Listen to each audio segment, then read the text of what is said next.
ನಮಸ್ತೆ ಸ್ನೇಹಿತರೆ, ನಾನು ನಿಮ್ಮ ಕಲ್ಪೇಂದ್ರ ಕಂಬಾಳು. ನನ್ನ ಯೂಟ್ಯೂಬ್ ಚಾನಲ್ಗೆ ಸ್ವಾಗತ. ಇವತ್ತು ಬೆಳಗ್ಗೆನೇ ಎಲ್ಲೋ ಹೊರಗಡೆ ಹೋಗಿದ್ವಿ ನಾನು ನಮ್ಮ ಮನೆಯವರು. ಹೊರಗಡೆ ಹೋಗಿ ಇಲ್ಲಿ ಕೆಲಸ ಅರ್ಧಂಬರ್ಧ ಆಗಿತ್ತು. ನಮ್ಮ ಅತ್ತೆಯವರು ಫೋನ್ ಮಾಡಿದ್ರು, ಮನೆ ಶೆಡ್ಡಲ್ಲಿ ಹಾವು ಬಂದುಬಿಟ್ಟಿದೆ ಅಂಥೇಳಿ.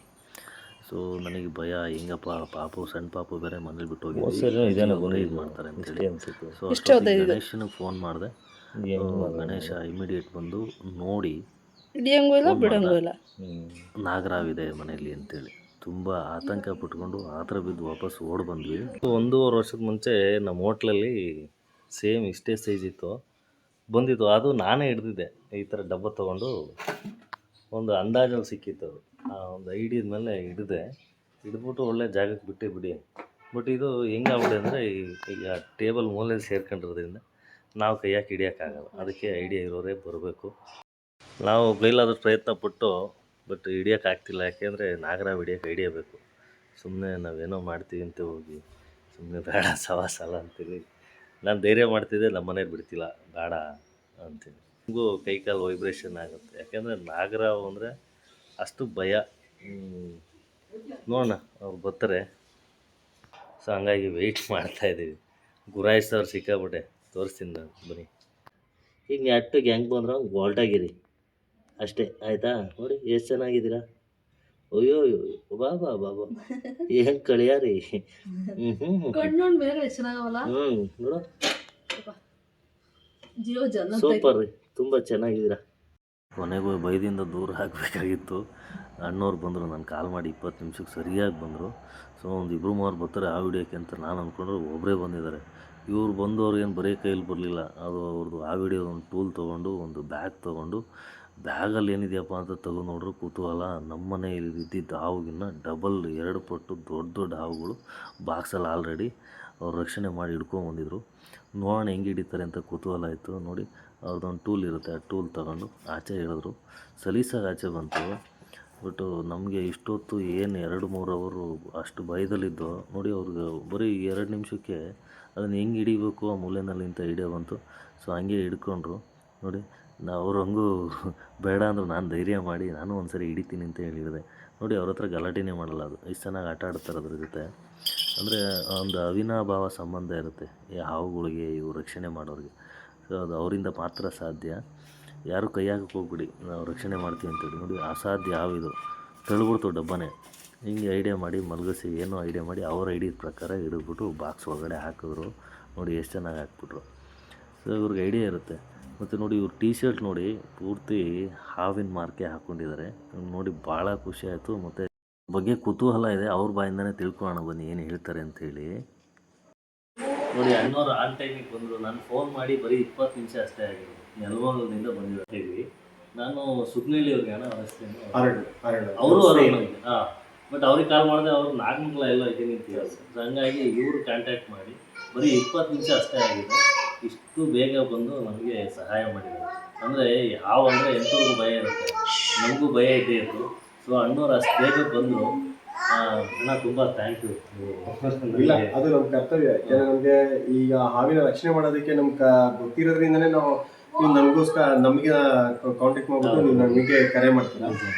ಆದರೆ ನಾವು ಏನು ಸೇವ್ ಅನಿಮಲ್ಸ್ ಏನು ಮಾಡ್ತೀವಿ, ಬಟ್ ಹಾವುಗಳು ಅಂತಲೇ ಅಲ್ಲ, ಅನಿಮಲ್ಸು ಕೂಡ ಯಾಕಂದರೆ ನಮ್ಮ ಪರಿಸರಕ್ಕೆ ತುಂಬ ಅಮೂಲ್ಯವಾದದ್ದು. ಯಾಕಂದರೆ ಅದರಿಂದ ಇದ್ದರೆ ನಾವು ಕೂಡ ಇಲ್ಲ. ಯಾಕಂದರೆ ಅದಕ್ಕೋಸ್ಕರ ನಾವು ಸಾಕಷ್ಟು ವರ್ಷಗಳಿಂದ ಈಗ ವನ್ಯಜೀವಿಗಳನ್ನ ರಕ್ಷಣೆ ಮಾಡ್ತಾ ಬಂದಿದ್ದೀವಿ. ಇನ್ಕ್ಲೂಡಿಂಗ್ ಹಾವುಗಳ ಸಂಖ್ಯೆ ಜಾಸ್ತಿ ಆಗಿರೋದ್ರಿಂದ ಆದರೂ ಕೂಡ ನಾವು ರಕ್ಷಣೆ ಮಾಡ್ತಾ ಇದ್ದೀವಿ. ಅಲ್ಲ, ಈ ಮನೆ ಕಡೆ ಬೇಸಿಗೆಯಲ್ಲಿ ಹಾವು ಬರ್ತದೆ, ಕಾರಣ ಏನಿರುತ್ತೆ ನಿಮ್ಮ ಅಂದಾಜು? ನಿಮಗೆ ಅವಿನಾಭಾವ ಚೆನ್ನಾಗಿರುತ್ತಲ್ಲ, ಆ ವಿಚಾರ ಕಷ್ಟಕ್ಕೆ ಇರ್ತದೆ ಸರ್. ಸಿಂಪಲ್ ಆಗಿ ಹೇಳ್ಬೇಕು ಅಂತಂದ್ರೆ, ಈಗ ಮುಂಚೆ ತುಂಬಾ ಹಸಿರಾಗಿ, ಹೌದು, ಅಂದ್ರೆ ಇಲಿಗಳು, ಕ್ರಿಮಿಕೀಟಗಳು ಎಲ್ಲ ಪ್ರತಿಯೊಂದು ಕೂಡ ಆಹಾರವಾಗಿ ಅತಿ ಹೆಚ್ಚಾಗಿ ಹೊರಗಡೆ ಸಿಗ್ತಾ ಇತ್ತು. ಈಗ ಎಲೆಗಳು ಎಲ್ಲ ಮುದುರಿ ಹೋಗ್ತಾ ಇದೆ, ಒಣಗಿ ಹೋಗ್ತಾ ಇದೆ. ಒಂದು ಸೆಕೆಂಡ್ ಒನ್, ಅಲ್ಲಿ ಇರೋದಕ್ಕೆ ಮುಂಚೆ ಚಪ್ರದ ಆಕಾರದಲ್ಲಿ, ಅದಕ್ಕೆ ನೆರಳ ಆಕಾರದಲ್ಲಿ ಎಲ್ಲ ಇದ್ದಂತಹ ಇದೆಲ್ಲ ಯಾವಾಗ ಒಣಗಿ ಇದಾಗ್ತಾ ಇದೆ, ಡೈರೆಕ್ಟ್ ಆಗಿ ಭೂಮಿ ಮೇಲೆ ಅಪ್ಪಳಿಸ್ತಾ ಇದೆ ಸೂರ್ಯನ ಶಾಖ. ಅದರಿಂದ ಅಲ್ಲಿಂದ ಹೊರಗಡೆ ಬರ್ತವೆ. ಹೊರಗಡೆ ಬಂದಿದ್ದು ಎಲ್ಲಿ ಹೋಗ್ಬೇಕು, ನನಗೆ ಅಲ್ಲೆಲ್ಲೂ ಆಹಾರ ಸಿಗ್ತಾ ಇಲ್ಲ. ಮುಂಚೆ ಅಂದ್ರೆ ಹಸಿರಾಗಿತ್ತು, ಅಲ್ಲಿ ಸಣ್ಣ ಪುಟ್ಟ ಕ್ರಿಮಿಕೀಟಗಳಿಂದ ಹಿಡಿದು ಕಪ್ಪೆಯಿಂದ, ಇಲಿಯಿಂದ, ಒನೆ ಪಿಂಗದಿಂದ ಹಿಡಿದು, ಮಿಡತೆಯಿಂದ ಹಿಡಿದು ಸಾಕಷ್ಟು ಕ್ರಿಮಿಕೀಟಗಳು ಸಿಗೋದು. ಅವನ್ನೆಲ್ಲ ಜೀವನ ಮಾಡ್ತಾ ಇತ್ತು. ಆದ್ರೆ ಈಗ ಅಲ್ಲೆಲ್ಲ ಎಲ್ಲರ ಹುಡುಕೊಂಬನಿ, ಒಂದು ಕಪ್ಪೆ ಸಿಗಲ್ಲ, ಒಂದು ಇಲಿ ಸಿಗಲ್ಲ, ಒಂದು ಒನೆ ಪಿಂಗಲ್ ಕೂಡ ಸಿಗೋದಿಲ್ಲ. ಅದಕ್ಕೆ ಆಹಾರ ಬಯಸಿ ಕೂಡ ನಮ್ಮ ಮನೆ ಹತ್ರ ಬರುತ್ತೆ. ಬಿಸಿಲು ತಾಪಮಾನ ತಡೆಯಕ್ಕಾಗ್ದಲೆ ನಾವು ಮನೆ ಹತ್ರ ಬರುತ್ತೆ. ಆಮೇಲೆ ನಾವು ಏನ್ ಅನ್ಕೊಂತೀವಿ, ನಾವು ಪೂಜೆ ಮಾಡಿಲ್ಲ. ಆಮೇಲೆ ನಾವು ನಾಗರಹವನ್ನ ನಾವು ನೋಡೋದೇ ಒಂದು ದೇವರ ಪ್ರತಿರೂಪ. ಈಶ್ವರ ಕಲ್ಲಿನ ವಿಗ್ರಹ ಆಗಿ ಗುಡಿಯಲ್ಲಿ ಕೂತ್ಕೊಂಡಿರ್ತಾನೆ.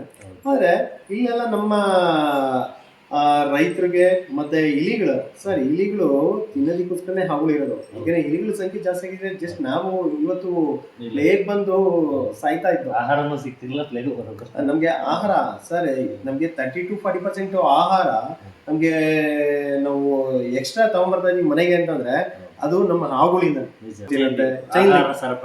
ಹೌದು, ಆಹಾರ ಸರಪಳಿ ಏನಿದೆ ಅದು ಇರೋದ್ರಿಂದನೇ ನಾವು ಇಲ್ಲಿವರೆಗೂ ಚೆನ್ನಾಗಿದ್ದೀವಿ. ಮತ್ತೆ ನಮ್ಗೆ ಏನು ಪ್ರತಿಫಲ, ಏನು ಬಿತ್ತನೆ ಮಾಡಿರ್ತೀವಿ ಅದ್ರ ಪ್ರತಿಫಲ ಕೂಡ ನಮ್ಗೆ ಸಿಗ್ತಾ ಇದೆ.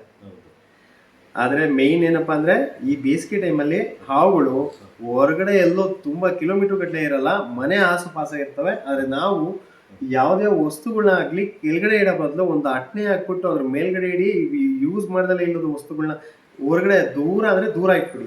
ಅಲ್ಲೆಲ್ಲ ಬಂದು ಸೇರ್ಕೊಂಡ್ರು ಪರವಾಗಿಲ್ಲ, ಆದ್ರೆ ಮನೆ ಆಸುಪಾಸು ನಾವು ಇಟ್ಕೊಬಾರ್ದು ಅಂತ ನಾನು ಈ ಮೂಲಕ ಹೇಳಕ್ಕೆ ಇಷ್ಟ. ಅಂದ್ರೆ ಶಾದ್ರೆ ಮಾಡ್ಕೋಬಾರ್ದು, ವಿಶಾಲವಾಗಿ ಕಣ್ಣಿಗೆ ಕಾಣಂಗಿದ್ದಾಗ ಹಾವುಗಳು ಇಂಥವೆಲ್ಲ ಬಂದು ಸೇರ್ಕೊಳ್ಳೋ ಕಡಿಮೆ ಆಗುತ್ತೆ. ಮಕ್ಕಳು ಮರಿ ಹುಷಾರಾಗಿರ್ಬೇಕು. ಖಂಡಿತ ಸರ್, ಒಳ್ಳೆ ಸೇಫ್. ಅಂದ್ರೆ ಈಗ ಶೂಸು ನನ್ನ ಹತ್ರ ಜಾಸ್ತಿ ಶೂಗಳಿದೆ ಅಂತ ಅಂದ್ಬಿಟ್ಟು ಆಚರಣೆ ಬಿಡ್ತೀರಾ, ಓಕೆ. ಅದು ಶೂಗಳನ್ನೆಲ್ಲ ಸಾಕಷ್ಟು ನಾನು ಆ ವಿಡಿಯೋನೆಲ್ಲ ಸಾಕಷ್ಟು ಮೀಡಿಯಾ ಚಾನಲ್ಗಳಲ್ಲಿ ಕೊಟ್ಟು ಅವೇರ್ನೆಸ್ ಮೂಡಿಸ್ತಾ ಇದೀನಿ. ಯಾಕಂದ್ರೆ ಇದು ನಾನು ಒಬ್ನೇ ನೋಡ್ಬಿಟ್ಟು ನನಗೆ ಗೊತ್ತಿರೋರು 4-5 ಜನ, ಒಂದು 100 ಜನ ನೋಡ್ಲಿ ಅನ್ನೋ ತರ ಆಗಕ್ಕಿಂತ ಹೆಚ್ಚಾಗಿ ನನಗೆ ಈಗ ಸರ್ ಹೇಗೆ ಅಂತಂದ್ರೆ, ಈಗ ಒಂದ್ಸಲಿ ಹಾವು ಈಗ ನಾನು ಶೂ ಒಳಗಡೆ ಸೇರ್ಕೊಂಡಿದ್ದೆ, ನಾನು ಡೈಲಿ ಕೊಡ್ಬಿಟ್ಟು ಹಾಕೊಂತೀನಿ. ಒಂದು 15 ದಿನ 20 ದಿನ ತಪ್ಪರು 1 ತಿಂಗಳು, ಆಮೇಲೆ ಕೊಡೋದೇ ಬಿಟ್ಬಿಡ್ತೀನಿ ಸರ್. ಇಷ್ಟೇ ಸರ್. ಅದೇ ರೀತಿ ನಮ್ಮ ಏಳಿ ಕೀಳಿ ಬರೋದಿಲ್ಲ, ಮತ್ತೆ ನನ್ನ ಹುಡಿಕೊಂಡಂತೂ ಹಾವುಗಳಂತೂ ಬರೋದಿಲ್ಲ. ಆದ್ರೆ ಈ ಪರಿಸರದಲ್ಲಿ ಹೊರಗಡೆ ಪರಿಸರ ಮುಂಚೆ ಹೇಗಿತ್ತು ಹಚ್ಚ ಹಸಿರಾಗಿ, ಮತ್ತೆ ಈಗೆಲ್ಲ ಒಣಭೂಮಿ ಆಗಿದೆ. ಅದರಿಂದ ಇಲ್ಲಿ ತಣ್ಣಗಿರುತ್ತೆ ನಿಮ್ಮನೆ ಆಸುಪಾಸು. ಇಲಿಗಳು ಸರ್ ನಿಮ್ಮನೆ ಪಾಯೆಲ್ಲ ದೊಗ್ಯುತ್ತೆ, ಮತ್ತೆ ಕಲ್ಲು ಆಸುಪಾಸು ಸಂಧಿಗಳಲ್ಲಿ ಈ ತರ ಎಲ್ಲ ಕೂತ್ಕೊಂಡಿರುತ್ತೆ. ಯಾವ್ದೋ ವಸ್ತುಗಳು ಇಟ್ಟಿದ್ರೆ ಅಲ್ಲೆಲ್ಲ ಸಂಧಿಗಳಲ್ಲಿ ಇರೋ ಸಾಧ್ಯತೆ ಸಾಕಷ್ಟು ಇರುತ್ತೆ. ಏನಪ್ಪಾ ಅಂದ್ರೆ ಅಲ್ಲೆಲ್ಲೂ ತಡ್ಕೊಳಕ್ಕಾಗಲ್ಲ ಬಿಸಿಲುಗೆ ಅಂತ. ಆಮೇಲೆ ಒಂದು ಆಹಾರ ಬಯಸಿ ಕೂಡ ಬರುತ್ತೆ. ನಿಮ್ಮ ನಂಬರ್ ಹಾಕ್ಬೋದಾ ಸರ್? ಖಂಡಿತ. ನಂದು ಕಾಂಟ್ಯಾಕ್ಟ್ ನಂಬರು 8971285928. ಇನ್ನೂ ಒಂದು ಕಾಂಟ್ಯಾಕ್ಟ್ ನಂಬರ್ ಇದೆ 6360633819. ಇದು ನಂದು ಎರಡೂ ಕೂಡ ಕಾಂಟ್ಯಾಕ್ಟ್ ನಂಬರು. ಈ ನೀವು 24x7 ನೀವು ಯಾವಾಗ ಬೇಕಾದ್ರೆ ನಾನು ಕರೆ ಮಾಡಿದ್ರು ಕೂಡ ನಾನು ಅವೈಲಬಲ್ ಇರ್ತೀನಿ, ಮತ್ತು ಬಂದೇ ಬರ್ತೀನಿ. ಮತ್ತು ಮಧ್ಯರಾತ್ರಿ ಒಂದು ಫ್ಯಾಮಿಲಿ ಒಂದು ಕಷ್ಟದ, ಅಂದರೆ ಕಷ್ಟ ಅಂತಂದರೆ ಒಂದು ಹಾವು ಬಂದಿದೆ, ಓಕೆ ಎಲ್ಲಿ ಹೋಗಿ ಸೇರ್ಕೊಳ್ಳೋದು, ಏನು ಮಾಡುತ್ತೋ, ಯಾರಿಗೆ ಕಚ್ಚುತ್ತೋ ಅನ್ನೋ ಒಂದು ಭಯದಲ್ಲಿ ಇರ್ತೀರ. ಮತ್ತು ಮನೆಯಿಂದ ಆಚೆಗಡೆ ಹಟ್ಬಿಡೋಣ ಅನ್ನೋ ಒಂದು ಇದು ಕೂಡ ನೀವು ಅಂದ್ಕೊಂಡಿರ್ತೀರ. ಅದೇ ಹಟ್ಟಿದ್ರೆ ಅವಶ್ಯ ಎಲ್ಲೋಗಿದೆ ಸರ್, ನಮ್ಮ 100 ಮೀಟ್ರು 150 ಮೀಟ್ರು 200 ಮೀಟ್ರು ಡಿಸ್ಟೆನ್ಸ್ ಒಳಗಡೆನೆ ಇರುತ್ತೆ ಸರ್. ಆದರೆ ಮತ್ತೆ ಆಹಾರ ಬಯಸಿ ಮತ್ತೆ ಬರುತ್ತೆ, ಮತ್ತೆ ನಮ್ಗೆ ಯಾರಿಗಾರ ತೊಂದರೆ ತಾಪತ್ರೆಗಳು ಆಗೋ ಸಾಧ್ಯತೆ ಸಾಕಷ್ಟು ಇರುತ್ತೆ. ಯಾಕೆಂದರೆ ಇದನ್ನು ನಾನು ಸಾಕಷ್ಟು ಜನಕ್ಕೆ ಅದನ್ನು ಹೇಳ್ತಾ ಇರ್ತೀನಿ. ಅಂದರೆ ಸರ್ ನಾನು ಆಚೆಡೆ ಓಡಿಸ್ಬಿಟ್ಟೆ ಸರ್ ಅಂತ ಕೆಲವ್ರು ಹೇಳಿದ್ದಾರೆ. ಮತ್ತು ಅವ್ರಿಗೆ ಒಂದು ಕಿವಿ ಮಾತು ಹೇಳ್ಬಿಟ್ಟು ಬರ್ತೀನಿ, ನೀವು ಹಿಡಿಸ್ಲೇಬೇಕು ಅಂತ ಏನಿಲ್ಲ. ಓಕೆ ನಿಮ್ಮ ಮನೆ ಅಕ್ಕಪಕ್ಕ ಇದ್ಕೊಂಡು ಓಕೆ ನನಗೇನು ತೊಂದರೆ ಇಲ್ಲ, ಆದರೆ ನೀವು ಹಿಡಿಸ್ಲೇಬೇಕು ಅಂತಂದರೆ ನಾನು ಕರೆ ಮಾಡಿ ನಾನು ಬಂದು ರಕ್ಷಣೆ ಮಾಡೋದಕ್ಕೆ ಸದಾ ಸಿದ್ಧ ಅಂತ ಕೂಡ ನಾನು ಹೇಳಿದ್ದೀನಿ. ಕರೆಕ್ಟ್ ಅದು ನೀವು ಹೇಳಿದ್ದು. ಯಾಕೆಂದ್ರೆ ಒಂದ್ಸಲ ಬಂದು ಇನ್ನೊಂದ್ಸಲ ಬರುತ್ತೆ, ಅದನ್ನು ಸಂದರ್ಶನ ಮಾಡಿ ನಿಮ್ಮಂಥವ್ರು ಎಲ್ಲರೂ ಹೊರಗಡೆ ಅದಕ್ಕೆ ಎಲ್ಲಿ ಸೂಕ್ತವಾದ ವಾತಾವರಣ ಇರುತ್ತೋ ಅಲ್ಲಿ ಬಿಡ್ತೀರಾ. ಹಾಕಿರ್ತೀವಿ. ನೆಲಮಂಗಲ ಸುತ್ತಮುತ್ತ ನಿಮ್ಗೆ ಏನೇ ಸಮಸ್ಯೆ ಇದ್ದರೂ ಹಾವಿನ ಬಗ್ಗೆ ದಯವಿಟ್ಟು ಈ ನಂಬರ್ ಕಾಲ್ ಮಾಡಿ, ಅಣ್ಣವ್ರು ಬಂದು ನಿಮಗೆ ಹೆಲ್ಪ್ ಮಾಡ್ತಾರೆ. ಅಣ್ಣ ನೀವು ಎಷ್ಟು ಸಾವಿರ ಹಾವು ಹಿಡಿದಿದ್ದೀರ ನಿಮ್ಮ ಅಂದಾಜು ಸರ್? ನಾನು 30,000ಕ್ಕಿಂತ ಜಾಸ್ತಿ ಹಾವುಗಳನ್ನ ನಾನು ಇಲ್ಲಿವರೆಗೂ ರಕ್ಷಣೆ ಮಾಡಿದ್ದೀನಿ. 30,000ಕ್ಕಿಂತ ಹೆಚ್ಚು ಹಾವುಗಳನ್ನ ರಕ್ಷಣೆ ಮಾಡಿದ್ದೀನಿ. ನಾನು ಚಿಕ್ಕ ವಯಸ್ಸಿಂದ ನಾನು ಹಾವುಗಳನ್ನ ರಕ್ಷಣೆ ಮಾಡ್ತಾ ಇರೋದು. ಜೊತೆಗೆ ಇನ್ನೊಂದು ಏನಪ್ಪ ಅಂತಂದರೆ, ಇಲ್ಲಿಗೆ 19-20 ವರ್ಷ ಆಗ್ತಾ ಬಂತು ರೆಸ್ಕ್ಯೂ ಫೀಲ್ಡಿಗೆ ಬಂದು. ನಾವು ಬರೀ ಹಾವುಗಳನ್ನೇ ಅಂತಾನೆ ಅಲ್ಲ, ಇಲ್ಲಿವರೆಗೂ ನಾವು ಹದ್ದು, ಗೂಬೆ, ನರಿ, ನವಿಲು ಮತ್ತೆ ಪಕ್ಷಿರಕ್ಷ, ಪ್ರಾಣಿ ರಕ್ಷ, ಉರಗ ರಕ್ಷ, ವೃಕ್ಷ ರಕ್ಷ ಎಲ್ಲ ಇನ್ಕ್ಲೂಡ್ ನಿಮ್ಮಲ್ಲಿ ಅಲ್ವರ? ಖಂಡಿತ ಸರ್. ಗೋ ರಕ್ಷಣೆ ಕೂಡ ನಾವು ಮಾಡ್ತಾ ಇರ್ತೀವಿ. ಸಮಾಜಕ್ಕೆ ಒಂದು ಯಾವುದೇ ಒಂದು ರೀತಿ ಒಂದು ಒಳ್ಳೇದಾಗುತ್ತೆ ಅಂದ್ರೆ ಜಸ್ಟ್ ಅಲ್ಲಿ ನಾವು ಇರ್ತೀವಿ ಸರ್. ಅಲ್ಲಿ ಇರ್ತೀರಾ, ಕೈ ಜೋಡಿಸ್ತೀರಾ? ಕೈ ಜೋಡಿಸ್ತೀವಿ. ಅಣ್ಣ, ಇದು ಹಾವಿನ ಬಗ್ಗೆ ಈಗ ಕೆಲವರು ಹಾವು ಕಚ್ಚಿಬಿಡುತ್ತೆ ಅನ್ಕೊಳ್ಳಿ, ಈ ಬ್ಲೇಡ್ ತಗೊಂಡು ಕುಯ್ದುಬಿಟ್ರೆ ರಕ್ತ ಆಚೆ ಬಂದ್ಬಿಟ್ರೆ ಹೋಗ್ಬಿಡುತ್ತೆ ಅಂತ ಹೇಳ್ತಾರೆ. ಅದು ಹಿಂಗೆ, ಅದು ನಿಜಾನ? ಅದು ಆಗತ್ತಾ ಸರ್? ನೀವು ಹೇಳೋ ಪ್ರಕಾರ ಹೊರ ಹಾಕ್ಬಿಡ್ತೀವಿ, ಇಲ್ಲಿ ಕಚ್ಚಿದೆ ಬಟ್ ಆ ವಿಷನ ನಾನು ಏನು ತೆಗ್ಬಿಡ್ತೀನಿ ಅಂತ ನೀವು ಅಂದ್ಕೊಂಡಿದ್ದೀರಾ? ಖಂಡಿತ ಸುಳ್ಳು. ಯಾಕಂದ್ರೆ ನಮ್ಮ ಪ್ರಾಣ ಹಾವು ಕಚ್ಚಿದ ಮೇಲೂ ಕೂಡ ಹವರ್ಸ್ ಗಟ್ಟಲೆ ಇರುತ್ತೆ. ನಾವು ಮೇಯ್ನ್ ಏನಪ್ಪಾ ಅಂದ್ರೆ ಟ್ಯಾನಿಕ್ ಆಗಬಾರ್ದು, ಅಂದ್ರೆ ಹೆದರಬಾರ್ದು. ನನಗೀಗ ಕೈ ಕಚ್ಚಿದೆ ಫಾರ್ ಎಕ್ಸಾಂಪಲ್ ಅಂತ ಅಂದಾಗ, ನಾನು ಈ ಕೈನ ನಾನು ಏನ್ ಮಾಡ್ಬೇಕು ಅಂದ್ರೆ ಡೆಡ್ಡಾಗಿ ಬಿಟ್ಬಿಡ್ಬೇಕು. ಒಂದ್ ಕೈ, ಈ ಕೈ ಎಲ್ಲಿ ತಗೋಬೇಕು, ಹಿಂಗ್ ಬಿಟ್ಬಿಡ್ಬೇಕು. ಆಮೇಲೆ ನೀವು ಈಗ ತಡಿಯಪ್ಪ, ಅದಕ್ಕೆ ಮುಂಚೆ ಇಲ್ಲಿ ಕೈ ತೊಳ್ಬಿಟ್ಟು ಎಲ್ಲಿ ಕಚ್ಚಿದೆ ಅಲ್ಲಿ ಕೂಯ್ಬಿಡೋಣ ಅಂತ ಹೋಗ್ತೀರಾ. ಆಯ್ತು, ಇಲ್ಲಿ ಕೂಯ್ದಾಗ ಏನಾಗುತ್ತೆ ಅಂತಂದ್ರೆ, ನಮ್ಗೆ ಇನ್ನೂ ಅವರ್ಸ್ ಗಟ್ಲೆ ನಾವು ಆಸ್ಪತ್ರೆಗೆ ಹೋಗಿ ನಾವು ಟ್ರೀಟ್ಮೆಂಟ್ ತಗೊಂಡು ನಾವು ಬದುಕಬೇಕಾಗಿರೋ ಅಂತ ಮನುಷ್ಯರು ಕೂಯ್ದಿರ್ತೀವಲ್ಲ, ಏನ್ ಬ್ಲಡ್ ಎಲ್ಲ ಹೋಗುತ್ತಲ್ಲ, ಆ ಮನುಷ್ಯ ಇನ್ನೂ ಬೇಗ ಸಾವನ್ನಪ್ತಾನೆ. ಸಮಯ ಇನ್ನೂ ಕಡಿಮೆ ಆಗ್ತಾ ಬರುತ್ತೆ. ಖಂಡಿತ. ಆಮೇಲೆ ಇನ್ನೂ ಒಂದು ಹೇಳಿ, ಹಾವು ಕಚ್ಚಿದಾಗ ಧೈರ್ಯ ಹೇಳೋ ಅಂತವ್ರು ಇರ್ಬೇಕೆ ಹೊರತು ಧೈರ್ಯ ಮಾಡೋ ಅಂತವ್ರು ಖಂಡಿತ ಅಕ್ಕಪಕ್ಕ ಇರ್ಲೇಬಾರ್ದು, ಭಯಪಡಿಸಬಾರ್ದು. ನಾನು ಏನ್ ಕೇಳ್ಕೊಂತೀನಿ ಅಂದ್ರೆ, ನೋಡಿ ನನಗೂ ಕೂಡ ಕಚ್ಚಿದೆ. ಇಲ್ಲೊಂದು ಬಾರಿ ಕಚ್ಚಿದೆ, ಇಲ್ಲೊಂದು ಬಾರಿ ಕಚ್ಚಿದೆ, ಮತ್ತೆ ಇಲ್ಲೂ ಒಂದು ಬಾರಿ ಕಚ್ಚಿದೆ. ಒಂದ್ಸಲಿ ಹಿಂಗ್ ಪರ್ಚಿತ್ತು, ಆಯ್ತಾ? ಟೋಟಲ್ 4 ಬಾರಿ ಕಚ್ಚಿರೋದು. 4 ಸರಿ ಹಾವು ಕಚ್ಚಿದೆ. ನಾಗರಾವೆ ಕಚ್ಚಿದೆ. ನಾಗರಾವ್ ಕಚ್ಚಿದ್ರೆ ಬಹಳ ಡೇಂಜರ್. 3 ಅವರ್ 4 ಅವರಲ್ಲಿ ವಿಷ ಇರ್ಬಿಡುತ್ತೆ ಅಂತಾರೆ. ಹಿಂಗೆ ನಿಜಾನ ಸರ್? ನನ್ನ ಧೈರ್ಯ ಸರ್. ಖಂಡಿತ. ಕಚ್ಚಿದ್ಯಾ, ಓಕೆ, ಗಾಡಿ ಬರ್ತಾ ಇದೆಯಾ ಅಂತ ಅನ್ಕೊಳ್ಳಿ. ಓಕೆ, ನನ್ ಗಾಡಿ ಬರೋವರೆಗೂ ನಾನು ಧೈರ್ಯವಾಗಿ ಹಿಂಗ್ ಕೂತ್ಕೊಂಡು, ಓಕೆ ಗಾಡಿ ಬಂದಿಷ್ಟ ನಾನು ಗಾಡಿ ಹತ್ಕೊಂಡು ಆಸ್ಪತ್ರೆಗೆ ಹೋಗಿ ಅಡ್ಮಿಟ್ ಆಗ್ತೀನಿ, ಆಯ್ತಾ? ಅದ್ರಲ್ಲಿ ನಮ್ಮ ಬಾಡಿಲಿ ವಿಷ ಇದೆಯೋ ಇಲ್ಲೋ ಅಂತ ಚೆಕ್ ಮಾಡ್ಬಿಟ್ಟು ಡಾಕ್ಟ್ರು ಕಚ್ಚಿದ ಹಾವೆಲ್ಲ ವಿಷ ಬಿಡೋದಿಲ್ಲ. ಒಂದ್ ತಿಳ್ಕೊಳ್ಳಿ, ಯಾವುದೇ ಹಾವು ಕಚ್ಚಿದ್ರು ಕಚ್ಚಿದಂತ ಹಾವುಗಳೆಲ್ಲ ವಿಷ ಬಿಡೋದಿಲ್ಲ. ಆಮೇಲೆ ಕಚ್ಚಿದಂತ ಹಾವುಗಳೆಲ್ಲ ಬರೀ ವಿಷಕಾರಿ ಹಾವುಗಳೇ ಆಗಿರಲ್ಲ. ಮೇನ್ ಪಾಯಿಂಟ್ ಏನಪ್ಪಾ ಅಂದ್ರೆ, ಕಚ್ಚಂತ ಹಾವುಗಳೆಲ್ಲ ಯಾವ್ದೋ ಒಂದು ಹಾವು ಕಚ್ಚಿತ್ತು, ಇನ್ನೊಬ್ರಿಗೆ ಯಾವ್ದೋ ಒಂದು ಹಾವು ಕಚ್ಚಿತ್ತು, ಓಕೆ, ಆ ಹಾವುಗಳೆಲ್ಲ ಜಸ್ಟ್ ವಿಷಕಾರಿ ಹಾವುಗಳೇ ಆಗಿರಲ್ಲ.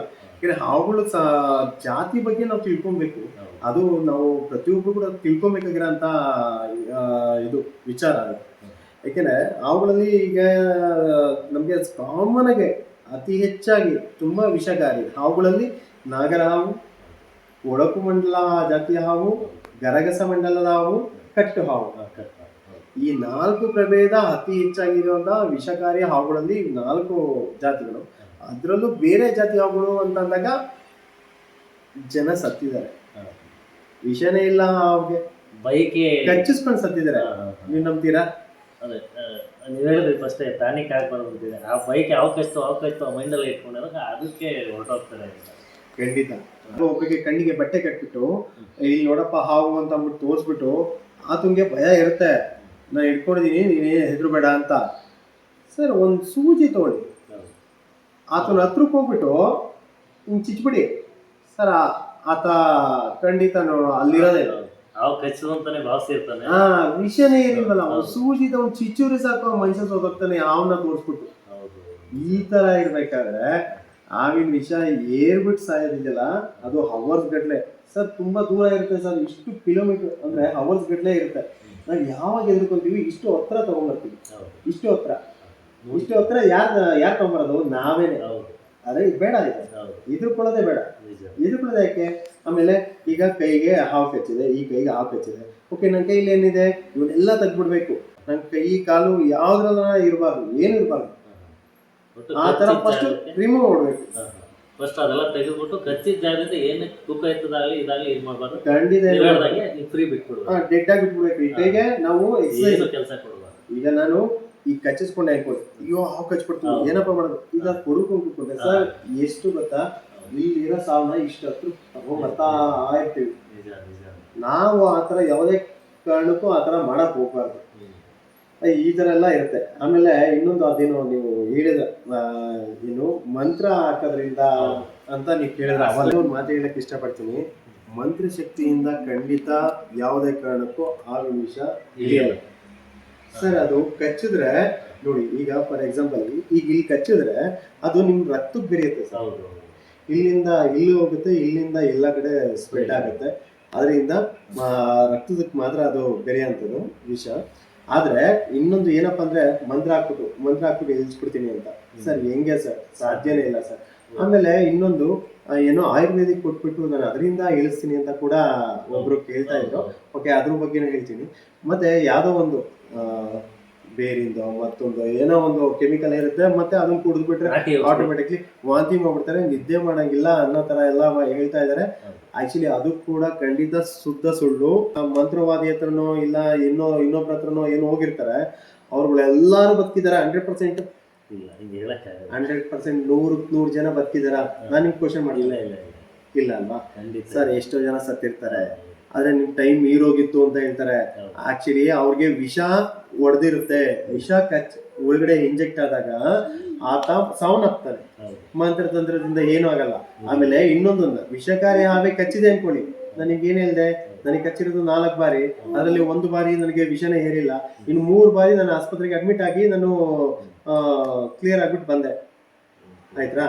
ಈ ತರ ಇರ್ಬೇಕಾದ್ರೆ ಇದು ಸೈನ್ಸ್ ಸರ್. ಯಾಕಂದ್ರೆ ಆ ಸ್ನೇಕ್ ಆಂಟಿವೆನಮ್ ಅಂತ ನಮ್ಮಲ್ಲಿ ಕಂಡುಹಿಡಿದಿದ್ದಾರೆ.